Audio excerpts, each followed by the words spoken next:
মোদীর মন্ত্রিসভায় পরিবারবাদের ঝলক। পরিবারতন্ত্রের তীব্র সমালোচক প্রধানমন্ত্রী নরেন্দ্র মোদীর মন্ত্রিসভায় এবার জ্বলজ্বল করছে পরিবারতন্ত্রের ঝলক। মন্ত্রিসভায় নেতাদের পুত্র, কন্যা, জামাতা, পুত্রবধূদের আধিক্য নিয়ে প্রশ্ন তুলল রাহুল গান্ধী। এক্স হ্যান্ডেলে মোদীর মন্ত্রিসভাকে পরিবার মণ্ডল বলে খোঁচা দিয়ে রাহুল লিখেছেন, যারা প্রজন্মের সংগ্রাম, সেবা এবং ত্যাগের ঐতিহ্যকে পরিবারতন্ত্র বলে চিহ্নিত করেন, তারাই তাদের সরকার পরিবার মণ্ডলীতে ক্ষমতার ভাগাভাগি করছেন। নরেন্দ্র মোদীর কথা এবং কাজের এটাই পার্থক্য।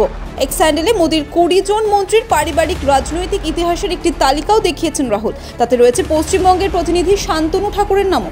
রাহুলের তালিকা জানাচ্ছে, চিরাগ পাসওয়ানের বাবা প্রয়াত রামবিলাস ইউপিএ এবং এনডিএ দুই সরকারেরই মন্ত্রী ছিলেন।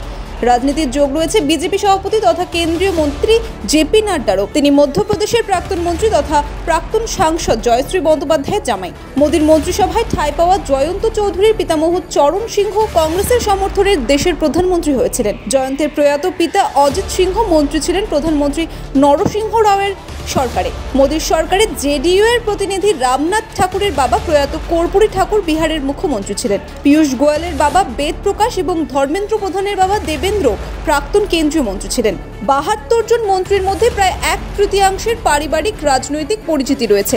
আর তা নিয়ে এবার প্রধান বিরোধী দল কংগ্রেসের নেতা রাহুল গান্ধী খোঁচা দিয়েছেন বিজেপি।